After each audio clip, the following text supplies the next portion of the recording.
qué es una emergencia?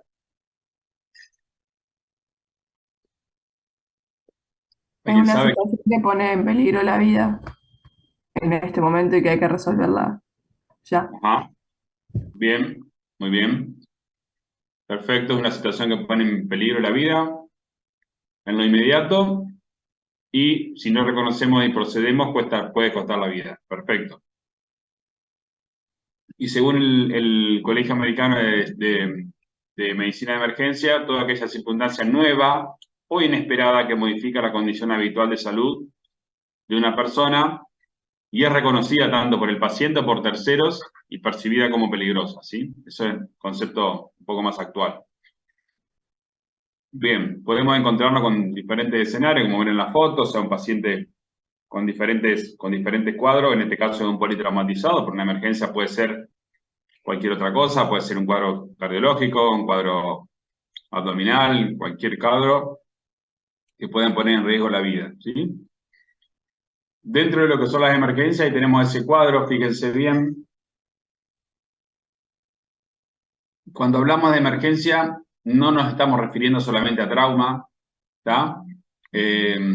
Trauma forma parte de lo que son las emergencias en lo que es la medicina, pero tenemos también emergencias cardiológicas, respiratorias, metabólicas y con otras emergencias endocrinológicas, de otro tipo, que vamos a tener que tener en cuenta también. O sea, para que ustedes hagan una diferenciación en su mente de que el trauma puede ser una emergencia, pero no es solamente toda la patología que causa emergencia. Estamos, puede haber otras también.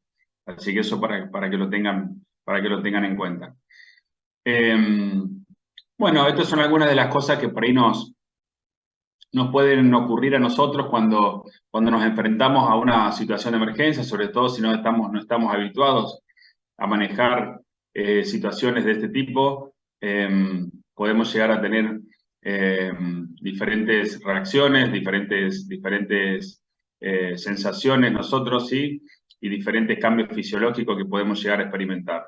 Por ejemplo, que aumente la frecuencia cardíaca, tenemos lo que se llama la visión en túnel, o sea, nos fijamos en una sola situación, nos quedamos centrados en algo y perdemos la visión general del resto, de alrededor, y por ahí dejamos de ver el paciente como un todo y vemos solamente el problema y no nos damos cuenta de que por ahí puede haber otros factores que nos pueden llegar a estar afectando el cuadro. Perdemos la noción del tiempo, o sea, nos ponemos a trabajar con un paciente en la emergencia y se nos va la noción del tiempo. Parece que fue un cachito que tuvimos con el paciente tratando de intubarlo, resulta que pasaron 5 o 10 minutos y no nos dimos cuenta, ¿sí? Son nubilan los pasos, o sea, podemos tener pasos por ahí que no tenemos muy claros, perdemos los controles finos, empezamos con los temblores, empezamos con diferentes situaciones, desaparece la glotis porque cuando queremos intubar, por ejemplo, no encontramos la glotis, la epiglotis, perdón, y bueno, se nos va la referencia como para tratar de poder hacer el procedimiento, ¿sí? Y se aprisiona, por ejemplo, con excesiva fuerza el instrumental, cuando agarramos fuertemente algo y como si se nos tuviera por escapar de las manos, pero eso es un cuadro que hace o denota el estrés que estamos manejando, ¿no? Eh, bueno, ahí tienen otros conceptos, son los errores humanos, perdonar es divino y rectificar es de sabios, pero en medicina el error es humano, en realidad puede ser inhumano y puede ser fatal cuando cometemos algún error, ¿sí? No se olviden que vamos a cometer errores, van a cometer errores, por eso tenemos que estar lo mejor posiblemente capacitados para poder evitar y para poder achicar esos márgenes de error y poder tener, ¿no es cierto?, una mejor atención de nuestros pacientes. Por diferentes causas podemos tener errores, no solamente por parte del conocimiento, sino que por transferencia en el conocimiento.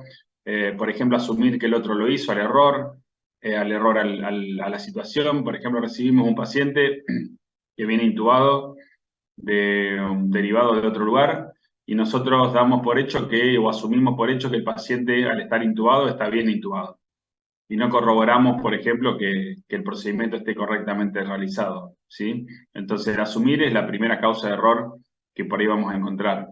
Dentro de lo que es también la comunicación, el trabajo en equipo también, vamos a tener problemas ahí, se va a notar mucho sobre todo cuando empiecen a hacer las simulaciones. que por ahí los errores en la comunicación son los que más nos llevan justamente a cometer errores, y tomar por ahí una determinada, no tener una determinada percepción de lo que está sucediendo, también hace que podamos llegar a tener errores. Bueno, está el manejo del estrés. Bueno, tenemos que respirar, tenemos que tocar, tenemos que tener un mapa mental de lo que pasa, tenemos que tratar de estar enfocados. Bueno, esas son situaciones con las cuales vamos a tratar de combatir el estrés. Dentro de lo que es los servicios de emergencia, acuérdense que nosotros ya no somos médicos, tratamos de no decir que somos médicos de guardia o hacemos guardia, sino que estamos formando parte de lo que son servicios de emergencia, ¿sí? Y dentro de lo que es un servicio de emergencia hay una diferencia con hacer una guardia médica. Un servicio de emergencia ya es un lugar donde hay una planificación y continuidad de cuidados, hay procesos de atención, ¿sí? Hay objetivos asistenciales específicos para los pacientes, y hay personal obviamente capacitado, calificado, con conocimientos y destrezas. Por eso no es lo mismo que decir voy a hacer una guardia o soy médico de guardia, ¿estamos? Eso es lo que tenemos que también empezar a incorporar nosotros como médicos, de que tenemos que formar parte de esos servicios de emergencia y no ser solamente un mero médico de guardia sin capacitación o sin todo esto que tenemos acá abajo, ¿sí? Bueno, esto es lo que hablábamos recién, lo actual, el médico de emergencia, de estar preparado y prepararse, tener un mapa mental de las patologías que pueden llegar a complicarnos el paciente, que pueden llegar a poner en riesgo la vida del paciente, y tener noción del tiempo, ¿sí? Y tener en cuenta que hay procedimientos que obviamente salvan vidas. Nosotros muchas veces en la emergencia vamos a actuar primeramente y después vamos a pensar o vamos a buscar la causa de lo que, por lo cual el paciente llegó a esa situación, ¿no es cierto? Primero se actúa generalmente en emergencia y después se piensa a ver y se busca el diagnóstico a ver qué es lo que tiene el paciente. Recuerden como principios generales que nosotros somos, en gran parte, somos oxígeno y agua, somos aire y agua. Primero está la vida, segundo el órgano y tercero la función. ¿Está? Y siempre hay que pensar qué es lo más frecuente y qué nos puede comprometer la vida. Vamos a qué es lo más frecuente y qué es lo que nos puede matar. Eso es importante para tener en cuenta y para ir a buscarlo, ¿no? No nos vayamos a lo más raro, a lo más infrecuente, sino que al contrario, a lo más frecuente y a lo más grave para ese paciente, ¿sí?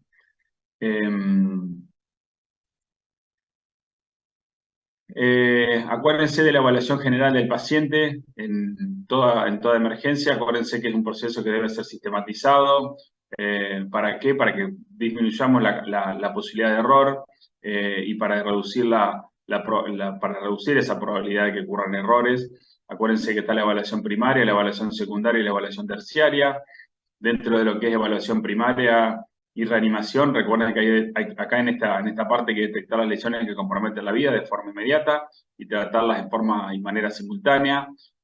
No detectar algo y pasar de largo y seguir sin haberlo tratado, sino que al contrario, hay que detectar, tratar y después continuar. Tenemos que ver si los pacientes, bueno, son estables, inestables.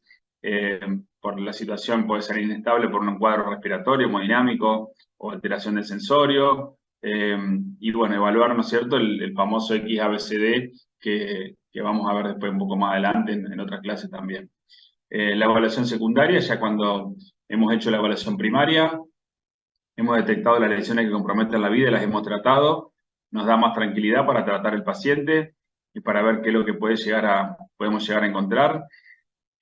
Acá en la evaluación secundaria es donde hacemos una evaluación más detallada de todo lo que es de la cabeza a los pies, bien detallado y bien sistematizado para detectar lesiones que se nos pueden haber pasado por alto, o para pedir una placa, por ejemplo, o para evaluar una fractura, o bueno, situaciones que al principio no comprometían la vida, pero ahora ya una vez que resolvimos la primera parte de la evaluación primaria, tenemos que resolver en la parte secundaria.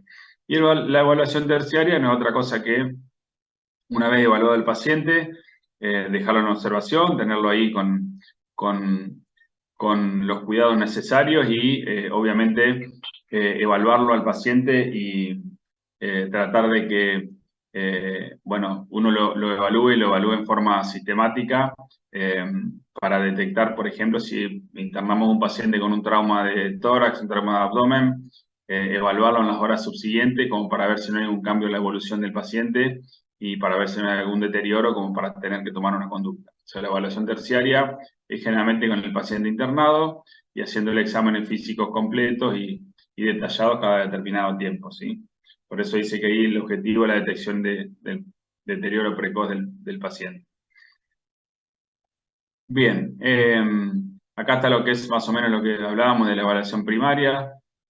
Acá ustedes tienen el famoso XABCD, el control de hemorragia, el control de la vía aérea, el control de la columna cervical en la A, la evaluación de la función respiratoria en la B, la evaluación circulatoria en la C y el estado de conciencia en la D. Y nos falta la E, que es la exposición del paciente, ya en un medio controlado, obviamente, siempre evitando la hipotermia del mismo, ¿no?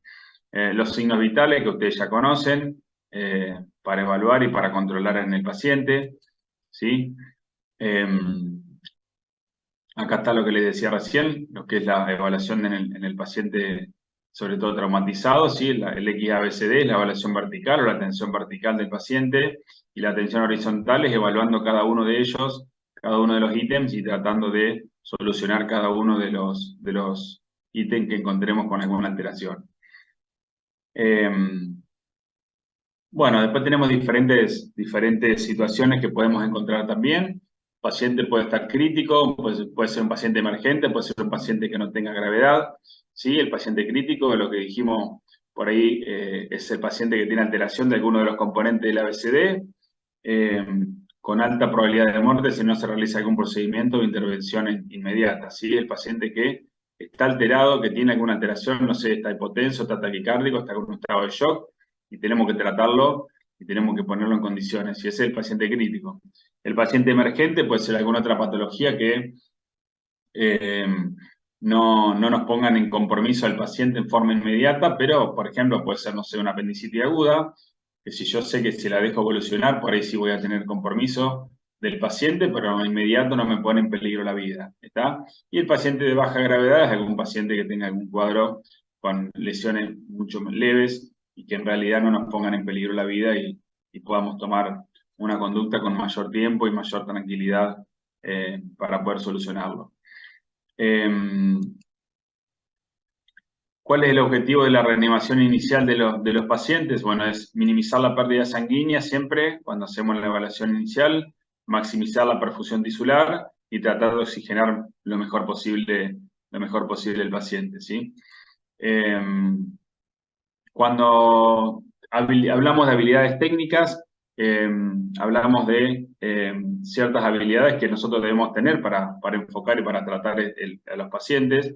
Tenemos que ver la parte actitudinal, o sea, cómo abordamos el paciente, la parte cognitiva, haciéndonos la pregunta, ¿no es cierto? ¿Qué es lo que tiene? ¿Qué se debe hacer? O sea, ¿qué tengo que solucionar en este paciente? Y la parte procedimental es cómo hacer lo que necesitamos, ¿sí? ¿Cómo hago eso? Por ejemplo, tengo que intubar a un paciente, ¿cómo lo abordo? Lo abordé, pienso qué es lo que tiene, si tiene un compromiso de la vía aérea, bueno, ahora ¿cómo hago para, por ejemplo, intubar al paciente? Bueno, esa sería la parte procedimental, ¿sí?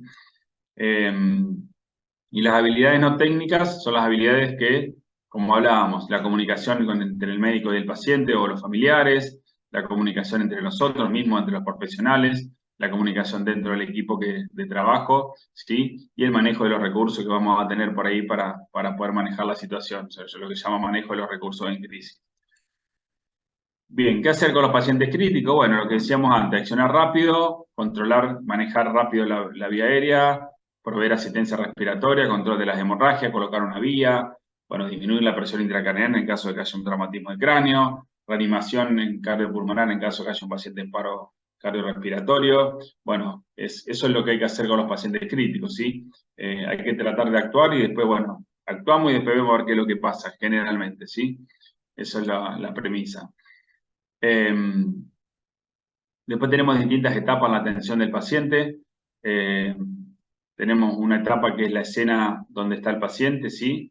Donde hay que evaluar siempre la seguridad de la escena, cómo está la vía aérea, cómo está la parte, si oxigena o no oxigena el paciente, el control de las hemorragias externas, bueno, y determinar si el paciente es crítico o no es crítico, para saber sobre todo dónde va a ser trasladado, ¿sí? Eso en el traslado primario, bueno, se continúa con la reanimación que iniciamos en la parte de la escena, ¿sí? Reevaluando permanentemente el paciente y tratando de llevarlo en las mejores condiciones para la recepción hospitalaria, ¿sí? Donde se vuelve a hacer una evaluación inicial completa, una evaluación primaria, se reanima en forma adecuada y ya en forma avanzada el paciente, se le solicitan los estudios complementarios y ya se tiene una aproximación diagnóstica de lo que el paciente puede llegar a tener. Y dentro de lo que es traslado secundario, este es el traslado, bueno, dentro del mismo hospital o cuando hay que hacer algún traslado y tenemos que llevar el paciente a otro lugar de atención. Bueno, esto es más o menos algunas cositas por parte. Ahí está lo que es la evaluación de la vía aérea. Siempre hay que sospechar que la vía aérea puede estar comprometida, ¿sí? Tener un alto índice de sospecha, evaluar si el paciente está con alteración de la conciencia, ¿sí? Que nos puede alterar la vía aérea, podemos tener una conciencia disminuida y con eso podemos llegar a tener obstrucción de la vía aérea, por ejemplo, por la lengua. Si tenemos cambios en la voz o tenemos dolor laringio, si tenemos una respiración ruidosa, si tenemos disnea o agitación, ante cualquiera de estas presencia de estos signos, tenemos que sospechar de que el paciente puede llegar a tener el compromiso de la vía aérea, ¿sí? Algunas indicaciones de vía aérea definitiva, o para que tengan en cuenta, la definición de vía aérea definitiva es aquella en la cual nosotros colocamos un tubo endotraqueal, ¿sí? Con el balón correctamente inflado, conectado a una fuente de oxígeno y correctamente fijado, ¿sí? Eso es la definición de vía aérea definitiva. Tenemos que tener un dispositivo dentro de la tráquea que nos permite y nos asegure la oxigenación del paciente, ¿sí?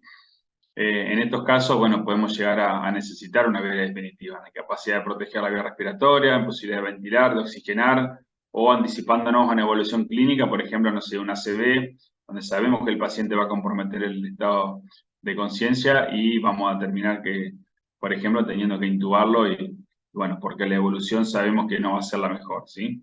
Anticipándonos a un cuadro que va a ocurrir. Dentro de lo que es la semiología respiratoria, debemos evaluar siempre el tórax, obviamente, pero recuerden que la evaluación del tórax siempre empieza a nivel del cuello, evaluando la tráquea, evaluando las venas yugulares, viendo si no hay hematomas, heridas, cuerpos extraños, etc. Por eso hay que hacer una correcta inspección, palpación, ¿sí? Y ocultación de ese paciente. La respiración debe ser calma, sin dolor, ¿sí? Sin ruidos, con una frecuencia respiratoria dentro de lo normal. No se olviden de esto, de que la evaluación del tórax siempre empieza a nivel del cuello, ¿sí? Por lo que dijimos antes. Irritación yugular, deviación de la tráquea, podemos tener un motor hipertensivo que se nos está manifestando ya en el cuello.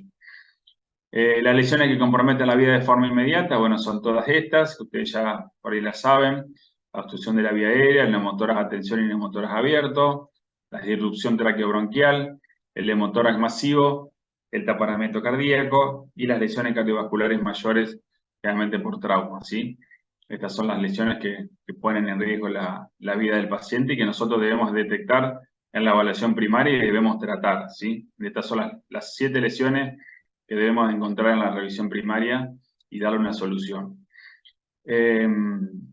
Esto no lo voy a tocar demasiado porque lo van a ver en la clase de shock, así que voy a pasar por alto las diapositivas de shock que yo tengo acá, es para que ustedes después lo vean cuando lo den con el docente que les toque, ¿sí? Esto no. En el caso, bueno, acá de los objetos, hablando de un poquito más ya de otras situaciones específicas, objetos empalados, tratando de detectar, ¿no es cierto?, alguna lesión. Obviamente los objetos empalados no se retiran en el lugar de la escena ni en la etapa prehospitalaria. Esos objetos se tienen que fijar y se tienen que sacar bajo visión en quirófano. Hay que hacer realmente la extracción del cuerpo extraño dentro del quirófano para evitar cualquier complicación cuando lo retiremos, ¿no? Así que eso lo único que hay que hacer es fijarlo muy bien para que no se mueva y no se salga y llevarlo al hospital y tratarlo en forma quirúrgica. La evaluación neurológica, acuérdense siempre de evaluar las pupilas, ¿sí? Y de evaluar el estado neurológico del paciente, sobre todo la escala de coma de Glasgow, la evaluación rápida del paciente, ¿sí? El famoso ABDI, si está alerta, si tiene, responde a estímulos verbales, responde a estímulos dolorosos, está inconsciente, y si la pupila, la famosa técnica PIR, si está en pupila isocórica reactiva a la luz, y el Glasgow, ¿no es cierto? La mejor respuesta ocular, verbal y motora. Acuérdense, un mínimo de 3, un máximo de 15. Cuando el paciente tiene un Glasgow de 8 o menor, hay que considerar la posibilidad de que tener que asegurar la vía aérea con una vía aérea definitiva, ¿no es cierto? Recuerden que un paciente con un estado de shock, por ejemplo, hipoperfundido, o un paciente que está bajo los efectos de determinadas drogas o medicaciones, puede llegar a tener un Glasgow alterado, entonces no nos sirve a nosotros ahí la evaluación neurológica. O sea, debemos tener un Glasgow lo más fidedigno posible con el paciente, un paciente estable, un paciente, por ejemplo, en shock hipovolémico, no lo podemos evaluar neurológicamente porque obviamente va a tener un Glasgow alterado, pero porque está con una hipoperfusión. Hasta que no lo perfundamos, no le pasemos sangre, no lo pongamos en condiciones, no vamos a tener una evaluación de la escala de coma de Glasgow en forma fidedigna. Bien. El control del dolor es importante. Primariamente lo que hay que hacer es tratar de inmovilizar, por ejemplo, las fracturas que estén presentes. Eso calma mucho el dolor y calma mucho la ansiedad del paciente. Y también podemos llegar a realizarle algún tipo de analgésico, como por ejemplo puede ser la morfina, que es un buen analgésico utilizado como corresponde. La manera de realizar de administrar la morfina es cargando 1 centímetro cúbico de morfina y diluirlo con 9 centímetros cúbicos de solución fisiológica y aplicarla al paciente de a 2 centímetros cúbicos hasta que calme el dolor, ¿sí? Cuando calma el dolor, vemos cuántos centímetros cúbicos le aplicamos. Si le aplicamos 4, 6, 8 centímetros cúbicos, eso sería la titulación de morfina de ese paciente y se la podemos administrar, por ejemplo, cada 6 horas o cada 4 horas a esa dosis que le calmó el dolor, ¿sí? Esa es la manera de titular la morfina. Así que bueno, es un analgésico que pueden llegar a utilizar o pueden llegar a tener también en la etapa prehospitalaria. Esto es lo de la evaluación primaria, secundaria y terciaria, lo que venimos charlando.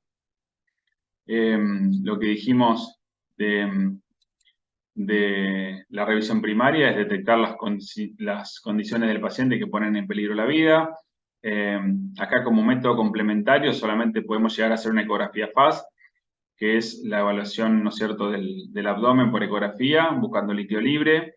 Es lo único que podemos llegar a hacer porque no podemos llevar al paciente en un estado de inestabilidad hemodinámica, por ejemplo, al tomógrafo, ¿sí? Debemos tenerlo en condiciones para poder trasladarlo. La revisión secundaria, como dijimos, de cabeza a los pies, identificando lesiones que se nos pueden haber pasado en la revisión primaria. Y la revisión terciaria, perdón, es la evaluación ya con el paciente, generalmente en internación, y ver si hay algún deterioro de lo que nosotros ya habíamos diagnosticado anteriormente, ¿sí? Y si hay que tomar algún otro tipo de conducta. Bueno, esto es donde estábamos. Acá hay diferentes parámetros, diferentes estudios no escalas que ustedes van a poder utilizar en la emergencia, que ustedes le van a poder, de acuerdo sobre todo a los signos vitales y van a ir dándole puntaje al paciente, de acuerdo a la frecuencia cardíaca, la saturación de oxígeno, si tiene que usar oxígeno complementario o no, la temperatura. Bueno, fíjense acá, ustedes le van poniendo puntaje y después tienen que sumar ese puntaje, ¿sí? Y con eso les da más o menos el tipo de paciente que tienen y el estado de gravedad del paciente, ¿sí?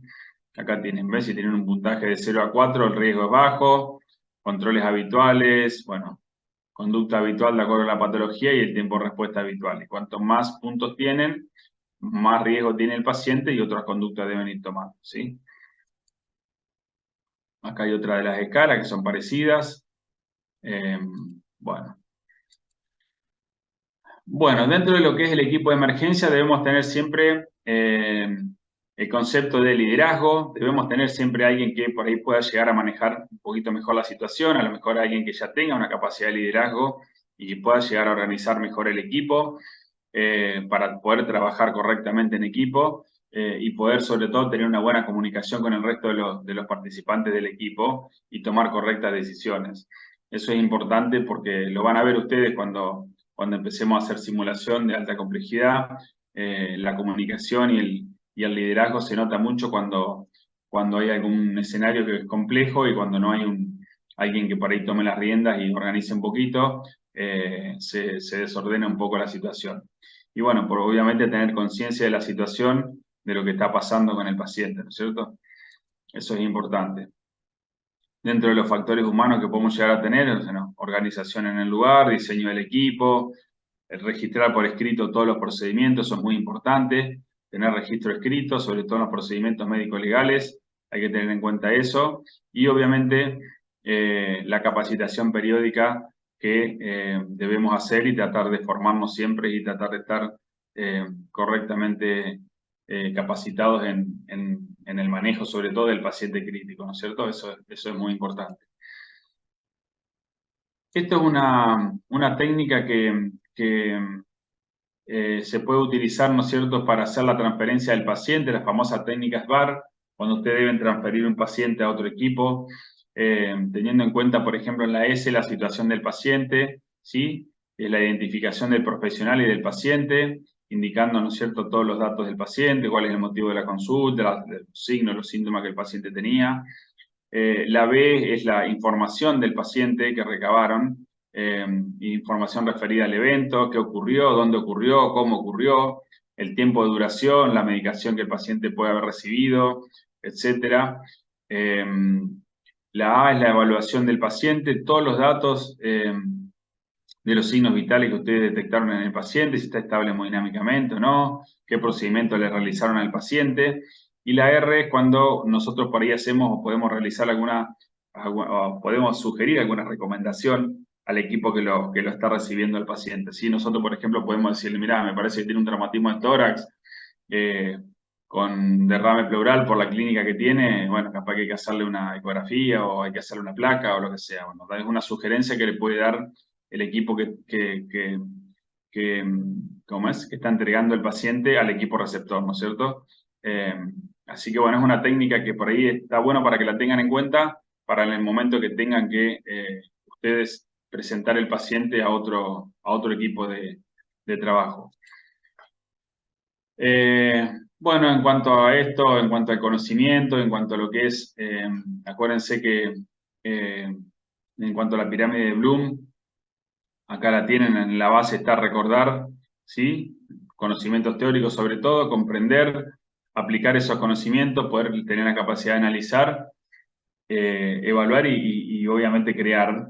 Eh, pero acuérdense que el conocimiento es poder. Fíjense si no en este dibujo, el señor va para allá porque le queda cerquita el cartel de agua a 9 kilómetros y no se da cuenta que acá tiene 50 metros el cartel que dice H2O también y que significa agua. O sea que eso nos puede pasar a nosotros y bueno, debemos tener en cuenta eso. Por eso debemos estar capacitados y estar correctamente preparados.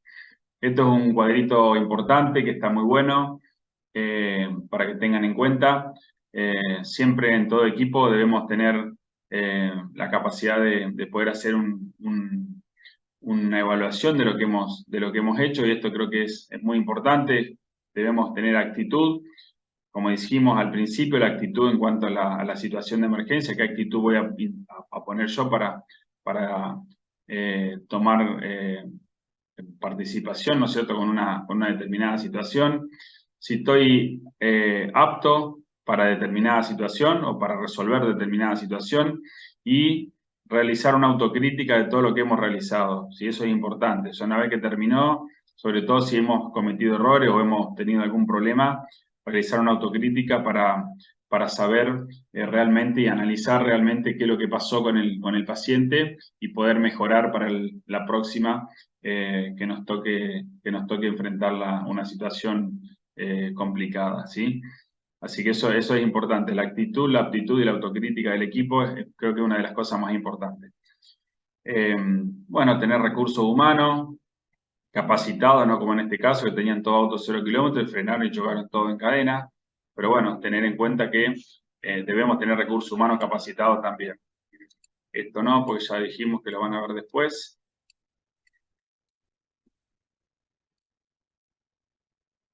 Y bueno, y esta es la última diapositiva. Tengan en cuenta que debemos tener diferentes esferas, ¿no es cierto? Los canales comunicacionales, que nosotros con lo que hablábamos antes, tratar de hablar con el paciente, que lo podemos hacer cara a cara, por escrito, por medio electrónico, por medio telefónico, etcétera. O sea, podemos ahí eh, establecer una relación con el paciente. Dentro de lo que son situaciones específicas, bueno, o sea, podemos evaluar situaciones sensibles, situaciones emocionales diversas, que también debemos tener en cuenta, sobre todo cuando, por ejemplo, tenemos que dar un informe en un contexto complicado para un paciente, ¿sí? Y dentro de lo que es el cuadrito del medio, lo que son las tareas comunicacionales, tratar de conectar, identificar y comprender y acordar y ayudar, ¿no es cierto?, entre el paciente y el personal o el profesional de la atención, ¿no es cierto? Esto es lo que es la buena comunicación médico-paciente. Eso es una de las cosas más importantes y va a ser el mejor seguro de mala praxis que puedan llegar a tener con un paciente o con una situación. Bueno, esta es la última diapositiva. No sé si tienen alguna duda, alguna pregunta, algo que quieran preguntar o algo. No sé si quedó más o menos claro o no entendieron nada.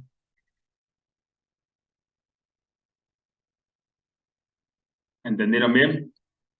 Sí, profe, se entendió. Bueno, perfecto. Es una introducción nada más, después vamos a ir viendo cada más o menos las cosas que fuimos evaluando la charla, así que no se preocupen, vamos a ir teniendo las clases y vamos a ir eh, ¿cómo es? Sacando todas las dudas que ustedes tengan, así que no hay problema. Bueno, los dejo con el doctor Viecla, no sé si está por ahí David, pero ya estás para...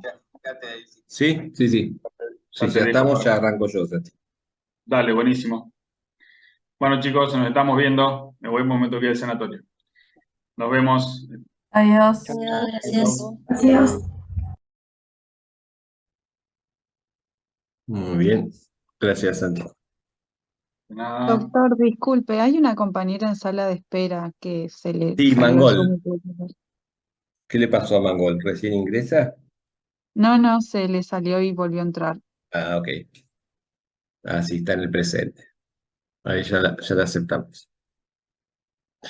Muy bien, la primera parte teórica más larga me toca a mí, sí, tiene que ver todo lo vinculado a paro cardiorrespiratorio, ¿sí? Ahí yo voy a compartir la presentación. Muy bien. Se ve ahí, ¿no? Sí, profe.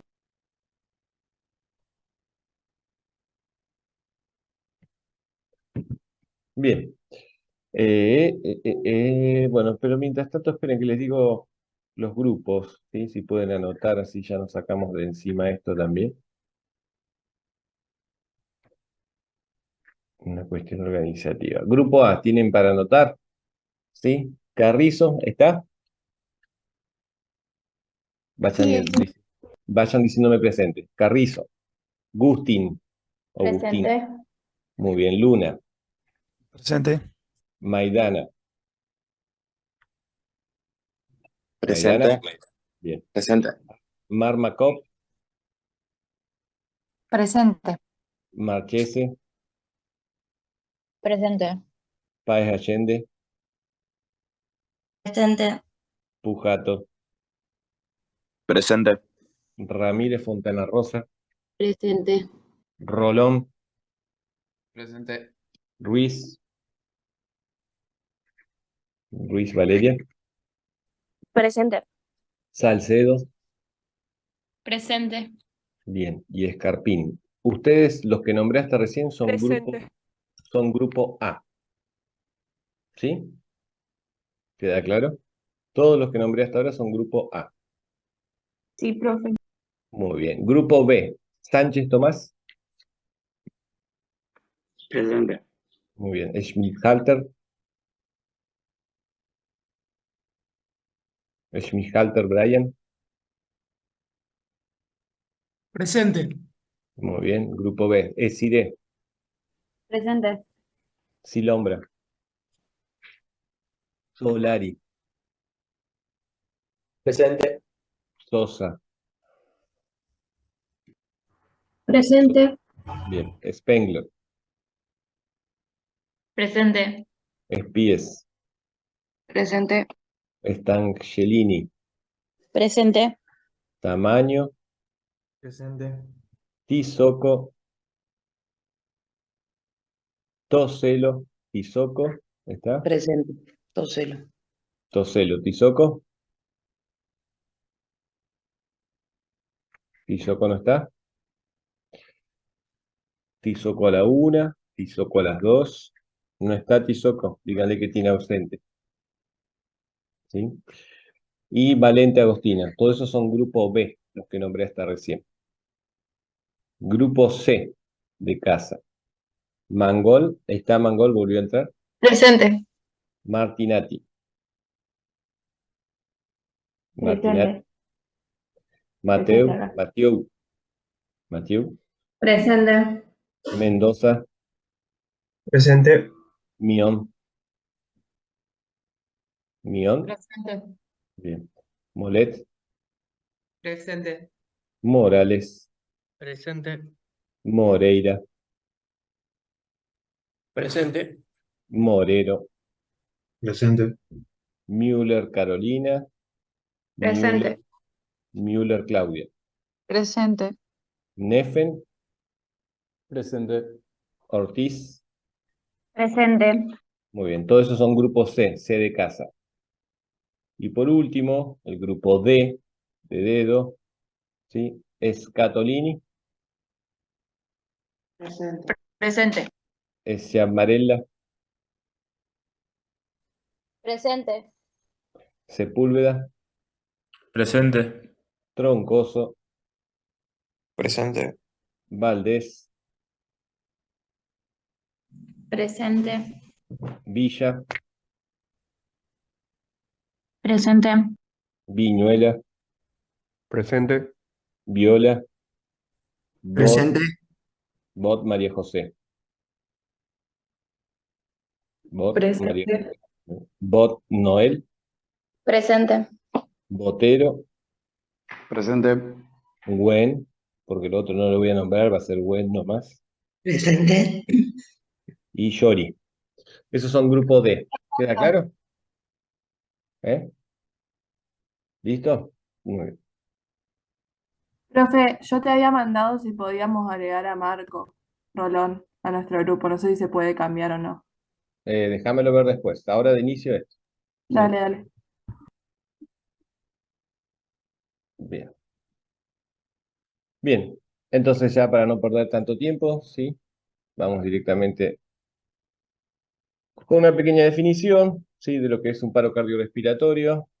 Y no es otra cosa que lo que van a ver a continuación, que es la interrupción brusca, inesperada, potencialmente reversible de la circulación y respiración espontánea de las personas. Esto para diferenciar, cuando uno habla de este concepto, ¿sí? Obviamente no está haciendo referencia a un paciente que ya viene muy enfermo con la categoría de enfermo terminal, inclusive. Acá hablamos más que nada de muerte súbita, ¿sí? O sea, y la muerte súbita se define como aquella situación clínica que se produce en una persona que una hora previa a este desenlace fatal, que es el paro cardiorrespiratorio, ¿sí? No presentaba ningún tipo de síntomas ni de molestias, ¿sí? Bien, al resto le digo que prenda la cámara, por favor. Es una de las cosas que nosotros exigimos como disciplina, que cuando damos los seminarios, ya que es una comodidad para ustedes, sobre todo los días viernes, darles de manera virtual para no complicarles la existencia, es una exigencia que ustedes estén con la cámara prendida, ¿sí? Si tuvieran algún problema con su cámara, me lo avisan por el chat, ¿sí? Pero el resto tiene que tener la cámara prendida. Así que vayan prendiéndola, por favor. Son concesiones de un lado y del otro. Muy bien. Entonces, siguiendo, ¿sí? La reanimación, algunos autores van a leer ustedes, ¿sí? van a leer ustedes algunos autores que hablan de que la reanimación cardio-cerebro-pulmonar, ¿sí?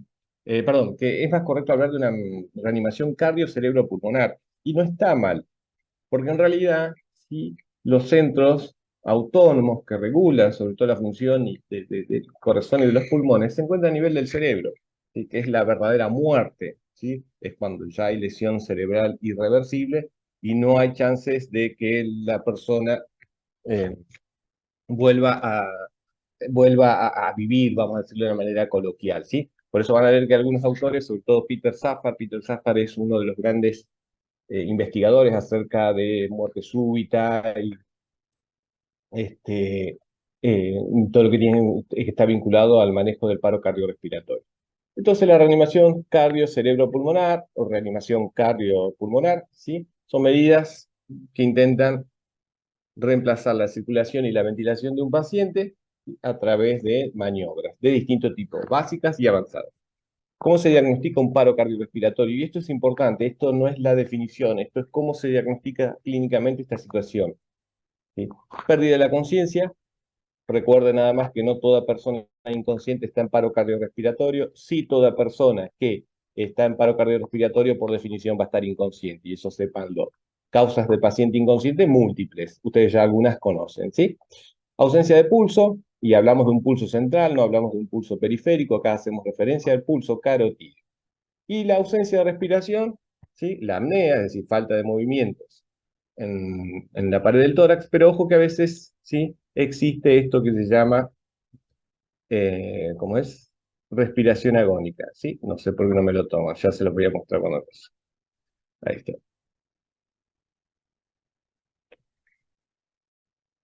No confundir.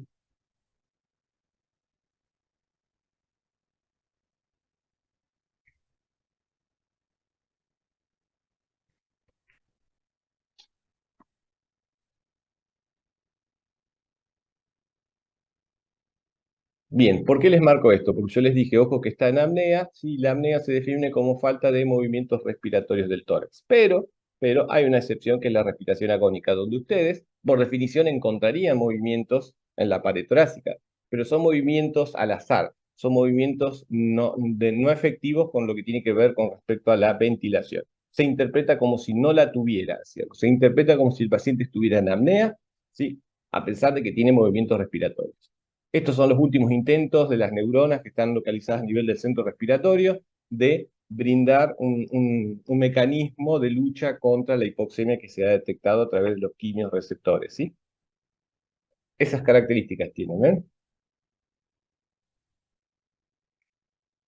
Las pausas entre cada bocanada cada vez son mayores hasta que termina en apnea, ¿sí? Eso para que lo tengan en cuenta. No se interpreta como una respiración, a pesar de que hay movimientos de la pared torácica. Eso por un lado. Pero por otro lado, ¿sí? Habíamos hablado de pulso central. Lo que establecen las guías, ¿sí? Es que se busca un pulso central, y este pulso central es el carotídeo, con una particularidad. No menos de 5 segundos para ubicarlo, no más de 10, ¿sí? Entre 5 y 10 segundos. Es tal la carga cognitiva de estrés que ustedes van a tener en los primeros paros, ¿sí? Ya sea en el contexto pre o intrahospitalario, que ustedes van a estar súper acelerados y tiene que ver con la descarga adrenérgica de ustedes, ¿sí? Su respuesta al estrés. Entonces lo más probable es que ustedes cuenten aceleradamente. Entonces una manera de asegurarse los 5 segundos, ¿sí? No más de 10, es contar hasta 10 por lo menos. Y vas a estar tan acelerado que, ¿sí? Por lo menos te vas a garantizar los 5 segundos. Insisto, las guías establecen que para localizar un pulso central, en este caso carotidio, ¿sí? No menos de 5 segundos, no más de 10. ¿Qué es lo que pasa? Y esto es desde el punto de vista de la teoría, todo. ¿Qué pasa desde el punto de vista real, chicos? A veces dudás, lo mirás a tu compañero y demorás un poquito más, ¿sí? Tal vez 15 segundos, 20 segundos, y esto debo decírselos, ¿sí? Y lo mirás a tu compañero, abrís grandes los ojos y le decís, fíjate porque me parece que no tiene pulso, porque dudás. Y dudás. Yo he tenido la particularidad de reanimar mucho por el tipo de trabajo que hago, nada más que por eso, ¿sí? Trabajo en servicio de emergencia prehospitalario y he hecho guardia mucho tiempo en terapia intensiva, entonces el entrenamiento lo tenía y sin embargo miraba a mi compañero y decía, fíjate porque me parece que no tiene pulso. Digo porque no es una cosa que uno va de manera fidedigna, y ya la puede censar la ausencia o la presencia de pulso. A veces dudas, ¿eh? Para que lo tengan en cuenta. Dentro de las causas, ¿sí? Dentro de las causas infinitas, todas las que ustedes quieran, cardiovasculares, las más frecuentes en nuestro medio, es decir, en la Argentina. Y dentro de estas, las vinculadas a síndrome coronario agudo, sobre todo infarto, ¿sí? También hay todo tipo de arritmias, que en realidad lo correcto sería hablar de disritmias, pero bueno. Embolismo pulmonar, es decir, el famoso TEP, y taponamiento cardíaco. Acuérdense que cuando uno habla de taponamiento cardíaco en el contexto de una muerte súbita, está hablando sobre todo de un taponamiento cardíaco agudo. No es el taponamiento cardíaco del paciente oncológico o con un autoinmune donde va acumulando líquido progresivamente y hay mecanismos de adaptación. Insisto, ¿sí? Acá es algo súbito. Por ejemplo, un taponamiento cardíaco de tipo traumático a través de una herida de arma de fuego, arma blanca o una contusión, ¿sí? Torácica. Causas respiratorias cobran mucha importancia en los chicos, nosotros no lo vemos, lo ven con pediatría, son detalles, pero bueno, recuerden que las causas respiratorias son fundamentales en los chicos. Obstrucción de la vía aérea, ¿sí? Broncoaspiración, sobre todo en pacientes con secuelas, en pacientes con trauma. El ahogamiento o asfixia, ahora va a empezar la época, lamentablemente, de ahogamiento, ¿sí? Y hay dos tipos de poblaciones afectadas acá, son los menores que se escapan a la pileta y caen en el agua, ¿sí? Lamentablemente todos los veranos pasa lo mismo en la ciudad de Santa Fe y aledaños, ¿sí? Y lo otro son chicos jóvenes, adolescentes que se tiran a la laguna o al río a refrescarse y terminan después con paro cardiorrespiratorio por un ahogamiento. O asfixia. Neumotórax a tensión, ¿sí? En el contexto de trauma sobre todo, y la insuficiencia respiratoria a punto de partida de muchas enfermedades, ¿sí? Causas metabólicas, hiper e hipopotasemia, traumatismos, sobre todo el de cráneo, traumatismos de tórax, es frecuente por el tipo de colisiones vehiculares que hay en la ciudad y también por caídas de altura, lesión de grandes vasos, hemorragias internas externas. Hipotermia va pasando un poco la época, ya va cortando, ¿sí? Generalmente en los periodos de invierno donde vemos pacientes con hipotermia. No es tan frecuente, pero sepan que lo pueden llegar a ver, ¿sí? Causas iatrogénicas, nosotros tenemos la culpa, sobredosificación, descargas eléctricas de tipo ambiental, ¿sí? Y de tipo laboral y de tipo hogareña. Es decir, yo me pongo a tocar unos enchufes porque quiero arreglar la plantilla y recibo una descarga eléctrica. Distinto es el trabajador de la EPE que está colgado en altura, ¿sí? Trabajando con mayor tensión. Y ni hablar si es una descarga ambiental. Hace poco, hasta la semana pasada, andaba circulando, no sé si lo vieron, perdón, un video acerca de unos turistas en una playa en Cancún, creo, ¿sí? Que van con un paraguas en la playa, recibe una descarga de 2 rayos y obviamente murieron las 2 personas carbonizadas, ¿no? Más allá del paro. Pero bueno, sepan que eso existe. Y causas tóxicas cobra mucha incidencia en nuestro medio, sobre todo en población joven, ¿sí? Y está vinculada a el consumo de sustancias ilícitas. ¿Mm? No es tan común, pero sepan, ¿sí?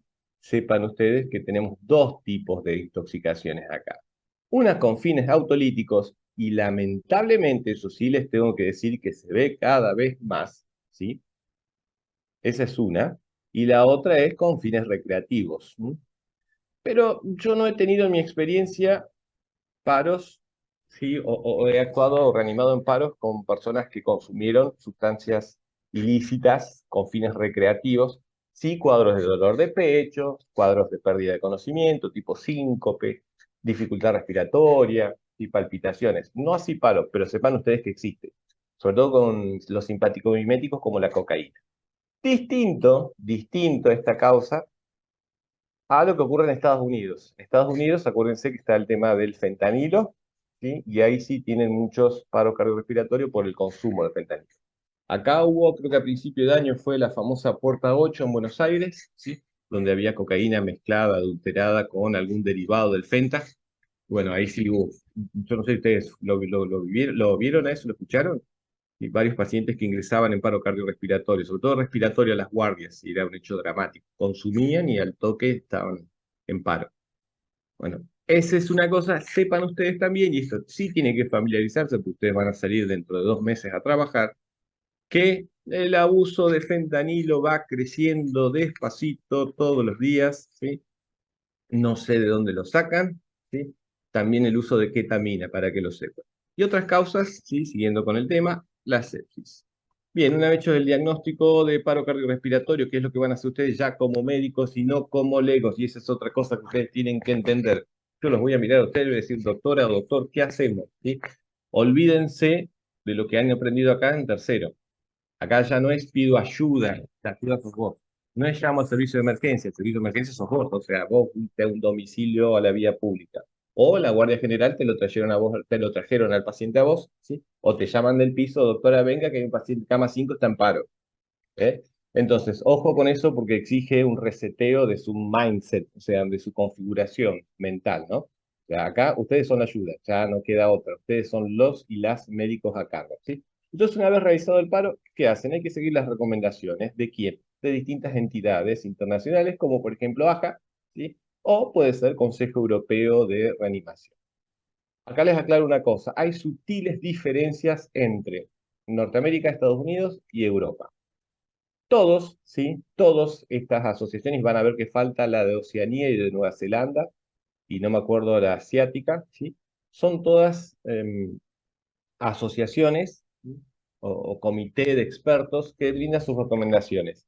Todos forman parte de lo que se llama el consenso ILCOR.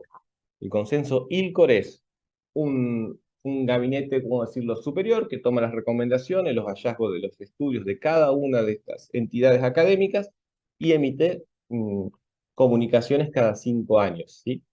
Con una particularidad, a partir del año 2017, ¿sí? Todas las guías salían cada 5 años, por ejemplo. Ahora rige la del 2020 y va a traer novedades, o se va a actualizar en el 2025. Pero desde el año 2017 lo que han hecho es brindar pequeñas actualizaciones en algún tópico vinculado a la reanimación cardiopulmonar. Por ejemplo, en el 2017 hacía mucho hincapié sobre ventilación sí, ventilación no, ¿sí? En el 2018 antiarrítmicos, amiodarona, lidocaína, las dos, una, la otra, ¿sí? Digo porque eso lo van a saber, lo van a ver. Pero ahora sepan ustedes que hay sutiles diferencias. A partir del año 2010, ¿sí? Lo que cambió era la secuencia de actuación. No confundir esto con evaluación inicial, porque ustedes ven letras y piensan que es evaluación inicial. Ustedes ya evaluaron al paciente y llegaron a la conclusión de que está inconsciente, que no tiene pulso central, ¿sí? Y que no respira o está en apnea, o tiene una respiración agónica. Lo que tienen que hacer ahí es una secuencia de actuación, que es CAB. C hace referencia a compresiones, ¿sí?, torácicas. Aclaro algo. Si ustedes hablan de masaje cardíaco, eso está mal dicho, ¿eh? Se habla de compresiones torácicas. Para hacer un masaje cardíaco tendrías que abrir el tórax, meter la mano y masajear el corazón, ¿no? Eso no lo hacemos. Nosotros hacemos compresiones torácicas. Apertura de la vía aérea hace referencia a la letra A, y la B es, como siempre, ventilación o respiración cuando uno la traduce. Este es el algoritmo. Esto es lo que ustedes van a hacer dentro de 2 o 3 meses si tienen la mala suerte que en una guardia les toque un paro cardiorrespiratorio. ¿Sí? Ya lo vamos a ver. Con respecto a C, ¿sí?, las compresiones torácicas. Ya lo vamos a ver en el taller, pero bueno, enumerando algunas características, no son compresiones torácicas al azar. Tienen que cumplir algunos parámetros, ¿sí? Talón de la mano dominante sobre el centro del pecho de la víctima, codos rectos, y lo que ustedes van a buscar es que el paciente esté sobre una superficie rígida. Y eso es lo que ustedes están buscando, ¿sí? ¿Se ve el video? Bien. Lo que ustedes están buscando es, por eso se habla de superficie rígida. Lo que ustedes están buscando es a este corazón que está acá, ¿sí?, exprimirlo contra la columna, que está inmóvil porque está apoyada en la superficie rígida atrás, ¿sí? Y lo que ustedes están haciendo es deprimir ese esternón que funciona como un pistón. Eso es lo que ustedes están tratando de hacer. Es que este corazón, que está parado en el caso de fenómenos de asistolia, actividad eléctrica sin pulso, o que tiene un fenómeno eléctrico en el caso de la FB o la ATB sin pulso, es expulsar sangre. Por eso se habla mucho, se recomienda mucho superficie rígida. Esto en el contexto prehospitalario, yo les voy a ir mixando los dos. En el contexto prehospitalario, sepan ustedes que la mayoría de los paros ocurren en el domicilio, primera característica. Y a su vez, dentro del contexto prehospitalario, siempre hablando, ¿sí?, generalmente en la pieza o en el baño. ¿Por qué? Porque la persona, por ejemplo, siente un malestar, algo inespecífico, o sea, son síntomas vagales, va al baño y ahí se para, ¿sí? Acá tiene una particularidad y ya les aclaro desde el punto de vista práctico. La mayoría de los baños son pequeños, ¿sí? Y la mayoría de las veces ustedes van a ver pacientes enroscados, y discúlpenme que se los diga así, pero es para graficarlos de manera clara, ¿sí? Lo van a ver enroscado entre el inodoro, el bidé, el lavabo, ¿sí? Lo que tienen que hacer es, hacen el diagnóstico, se toman unos segundos y lo sacan para poder trabajar en una superficie más amplia. ¿Por qué? Porque si no, lo que van a hacer es de mala calidad. No porque quieran, sino por la incomodidad que genera, ¿sí? Yo le voy a contar, voy a hacer autorreferencial. Yo hace 15 días tuve que ir a reanimar a un barrio, ¿sí? Donde era una casilla de chapa. No había lugar para agacharnos, para hacer RCP, ¿sí? Tuvimos que hacerlo en cuclilla hasta que pude lograr conseguir un lugar. ¿Qué es lo que te pasa si te haces mal? Y si te haces mal vos, lo más probable es que repercuta en una mala asistencia al paciente. Entonces, recomendación, si el paciente está en el baño y el baño es muy chico, sáquenlo para trabajar en un lugar más amplio. No importa que se demoren 10, 15, 20, 30 segundos, no va a pasar nada. Peor sería que se queden trabajando de mala manera. Van a ver ustedes que a veces entras y hay algún compañero haciendo así medio de costado, y una cosa muy rara no, sacalo y trabajar en una superficie más grande. Con respecto a si la víctima está en la cama, en el colchón y ahí se paró, ¿sí? En el contexto prehospitalario lo bajas al piso, en el contexto intra eso no va a ocurrir, ¿sí? Porque generalmente las camas o tienen colchones muy duros de alta densidad o a veces lo que se hace son camillas con una colchoneta, o sea que generalmente tienen una superficie rígida, ¿sí? En el contexto pre, lo bajás de la cama y reanimás en el piso.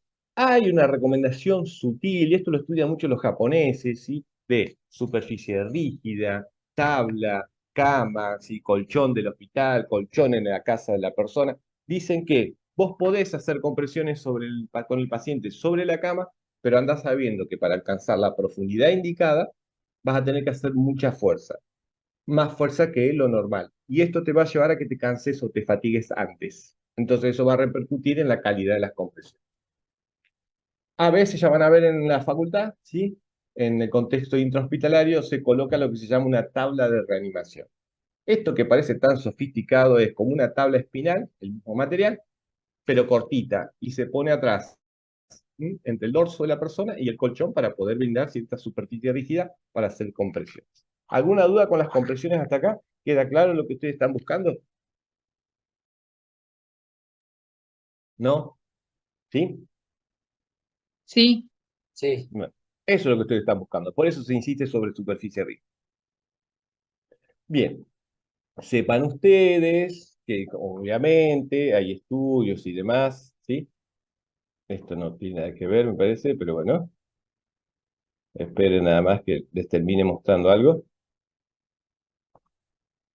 Esto es lo que a mí me encanta, ¿sí? ¿Lo conocen al Lucas? ¿Lo han visto alguna vez? Nos quedamos en la diapositiva. Uf, para. Bueno, les quiero mostrar, a ver, espérenme un segundo nada más. Les quiero mostrar lo que es Lucas.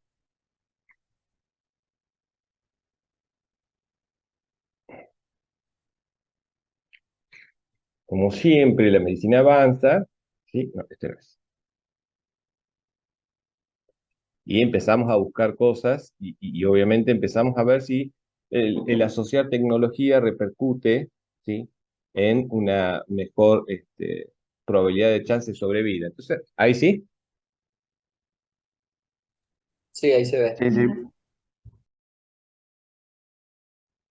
esto es un dispositivo manual para hacer compresión, un dispositivo, perdón, automático para hacer compresión. Se llama Lucas.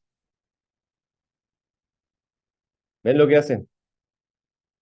Es como un pistón, que uno lo programa, lo setea y hace compresiones, ¿sí? Esto es rarísimo, yo no lo entiendo hasta el día de hoy. Sí, yo cuando miraba el video. Se los pongo, pero para que sepan que existe eso en algunos lugares.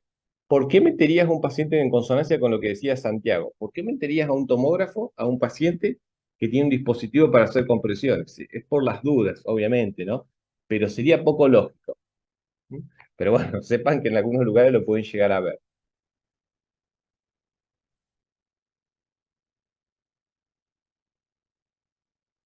¿Ven cómo? Eso sí puede ser en el contexto de una hemodinamia, ¿sí? Pero en un tomógrafo, la verdad que no sé. Pero bueno. Entonces, todo esto para llegar a la conclusión de dispositivos manuales versus compresiones o sistemas de compresión torácica, no hay diferencia en cuanto a la efectividad, ¿sí? Y la dificultad que tenemos con el Lucas, que en Estados Unidos ese, que es la versión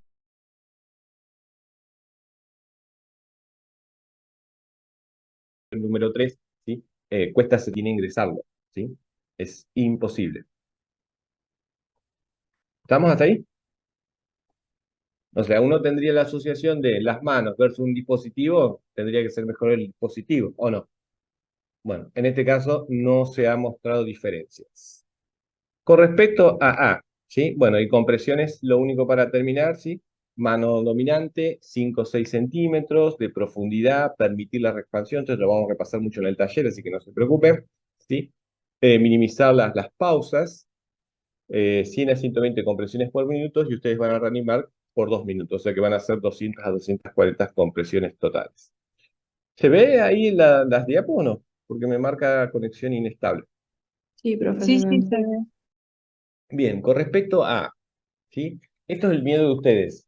¿Tengo que intubar a todos los pacientes? No, la respuesta es no. Si no estás entrenado, si no lo sabés, gracias a Dios, ¿sí? Desde el año 2017 figura esta actualización y esto desde el año 2018. Así que ya vamos a llegar a esa parte. La apertura manual de la vía aérea se plantea en lo siguiente. Un paciente en apnea y en decúbito dorsal tiene hipotonía. Esa hipotonía hace que los músculos de la base de la lengua vayan hacia atrás, ¿sí? Y obstruyan en parte la orofaringe. Entonces van a tener que hacer apertura manual de la vía aérea en un primer momento para permeabilizar esa vía aérea.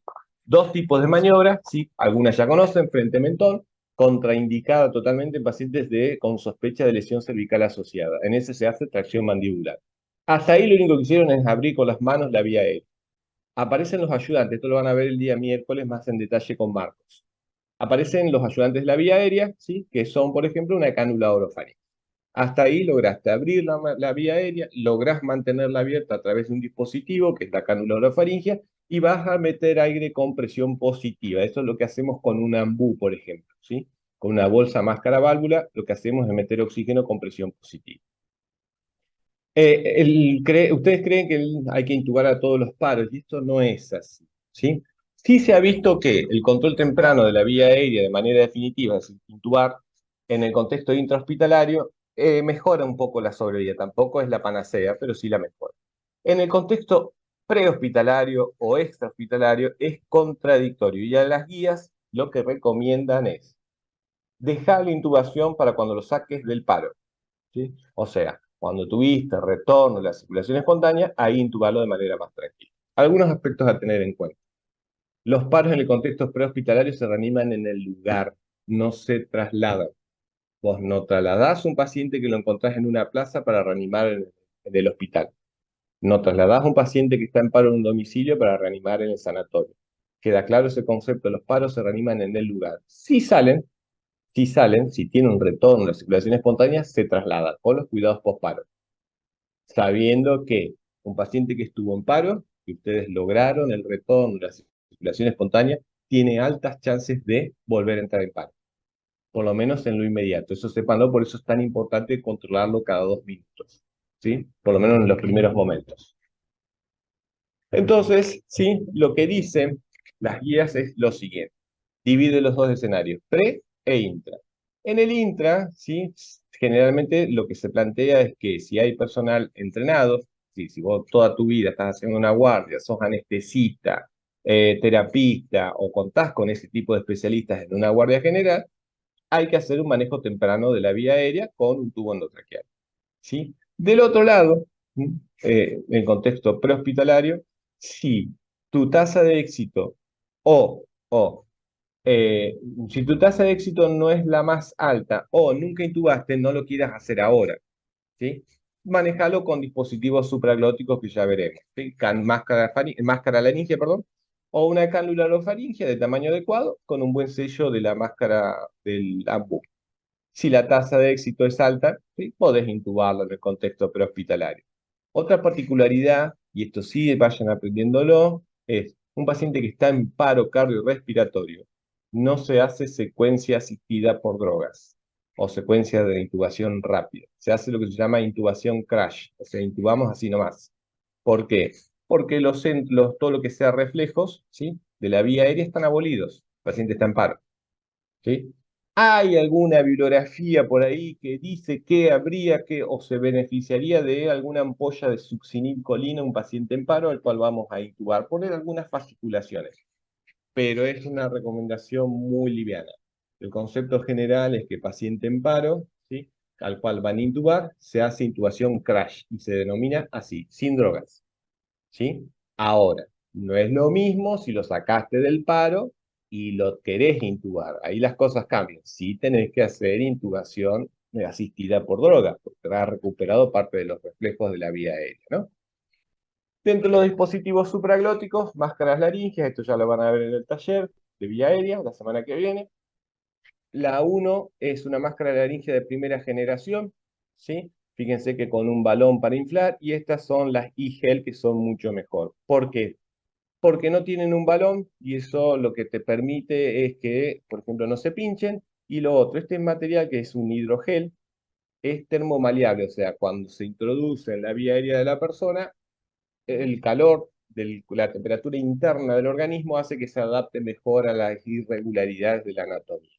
Y aparte de esto, lo que tienen, ¿sí?, son una ranura al costado que permite inclusive meter una sonda para aspirar. Ya lo vamos a ver bien en el práctico. Para aquellos que decidieran, ¿sí?, espérenme un segundo, para aquellos que decidieran hacer la intubación orotraqueal, la bibliografía siempre decía lo mismo. A través de una laringoscopía directa, yo tengo que ver pasar la punta del tubo endotraqueal a través de las cuerdas vocales. Y para comprobar si esto estaba de manera correcta, ¿sí?, tenía que auscultar de manera simétrica ambos campos pulmonares, el epigastrio para ver si no había ocurrido una intubación esofágica, se decía control radiográfico y se decía si empaña el tubo, ¿sí?, es porque está en vía aérea. Bueno, los estándares, ¿sí?, hablan de que ninguno de esos elementos es tan bueno como la capnografía. La capnografía es una prueba que la hace un capnógrafo. Fíjense que la imagen es similar a las ondas del oxímetro. Esto es fácil de entender. Cuando uno inspira es un proceso, nosotros en condiciones normales es un proceso activo. ¿Estamos de acuerdo? Metemos aire, se expanden los pulmones y esto es todo por efecto de los músculos. Cuando uno expira, ¿sí?, en realidad está apelando a la distensibilidad pulmonar. Es un fenómeno pasivo, no habría consumo de energía. En un paciente en paro, ¿sí?, en un paciente en paro, no hay, la presión positiva nos permite a nosotros meter oxígeno a la vía aérea del paciente de manera a presión.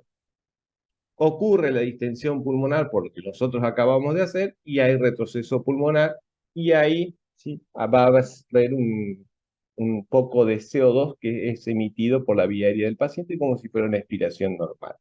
Por eso, ¿sí?, se dice que el capnógrafo es lo mejor para confirmar la colocación del tubo traqueal, es decir, que si sensa, ahora vamos a ver las curvas, si sensa CO2 es porque está en vía aérea y sirve como monitor fisiológico de la calidad de RCP y del retorno de la circulación espontánea. Y ese gráfico creo que los muestra. A la izquierda lo que tienen es milímetros de mercurio de CO2. Al principio, antes de la intubación, esto es muy simple de entender, no sale nada de CO2. ¿Cuánto va a censar el capnógrafo? Nada. ¿Por qué? Porque la persona no tiene un proceso de expiración. Una vez que vos lograste meter el tubo, fíjense las curvas como ascienden, a 12,5, 15 milímetros de mercurio. No porque el paciente respire, sino porque yo estoy instilando oxígeno con presión positiva, logro la expansión pulmonar y por la distensibilidad pulmonar tiene su retroceso. Y eso es lo que sensa el capnógrafo. Y fíjense cómo las curvas cambian, ¿sí?, cuando hay retorno a la circulación espontánea. Pica a cercana a los 35-40 milímetros de mercurio de CO2. ¿Está?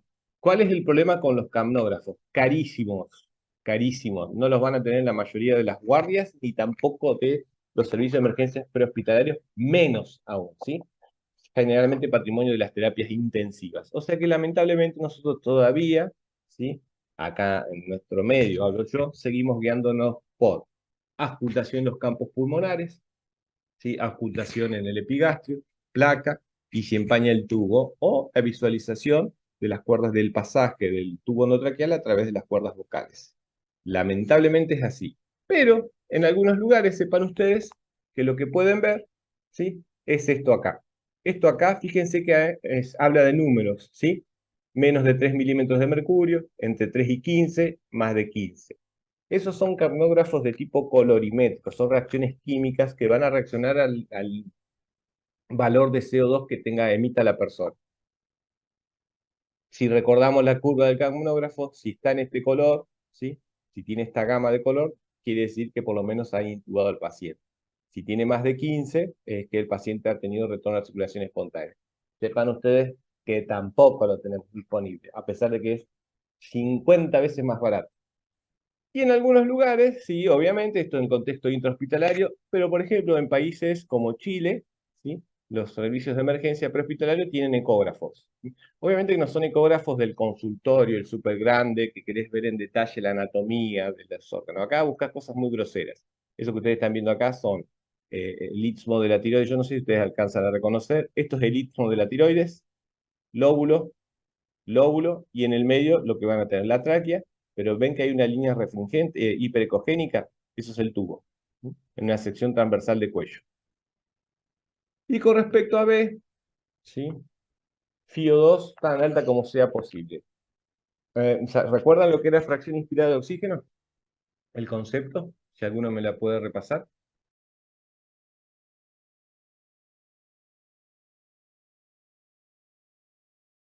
¿Y? Y es el porcentaje de oxígeno que vos le querés administrar. No.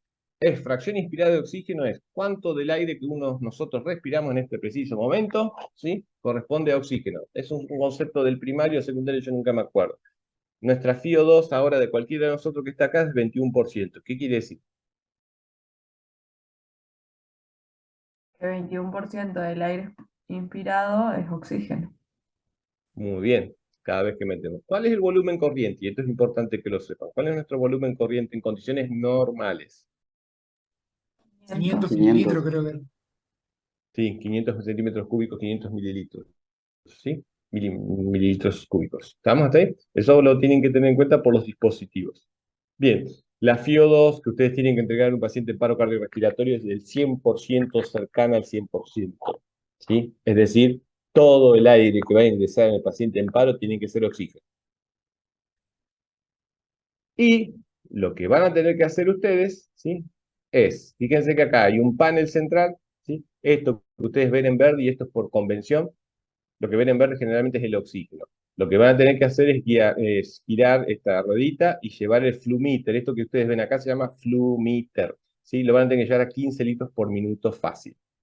Del otro lado, ¿sí? Del otro lado hay tubos de oxígeno portátiles. Esto acá es otra lógica. Fíjense, yo no sé si ustedes ven que acá hay un 0. ¿Sí? Bueno, ahí van a tener que girar la ruedita y llevarlo a 15, 20 litros por minuto, depende de lo que tengan. Generalmente son de 10 y 15, pero sepan ustedes que hay algunos tubos que tienen hasta 25. Esto es viejo, pero se los dejé porque es la mayoría de lo que van a ver en algunos lugares. Pero sepan que los tubos de oxígeno más actuales tienen pantallas digitales, que está muy bueno porque no solamente te viene una información de cuántos litros estás pasando, sino que te está diciendo cuánto te queda en el tubo. Porque esos tubos que ustedes tienen acá, tienen una capacidad y tienen un tiempo. Si vos vas a estar reanimando 30, 40 minutos, lo más probable es que un pequeño tubo de estos no te alcance. Eso para que lo vayan teniendo en cuenta. Pero bueno, FiO2 tan alta como sea posible, cercana al 100%. Y lo que tienen que tener en cuenta, ¿sí? Es no hiperventilar, 10 a 12 ventilaciones por minuto, eso es lo que hay que lograr, ¿sí? Y lo que van a tener que usar es el dispositivo bolsa, máscara, válvula, AMBU, ¿sí? Espérenme un segundo nada más.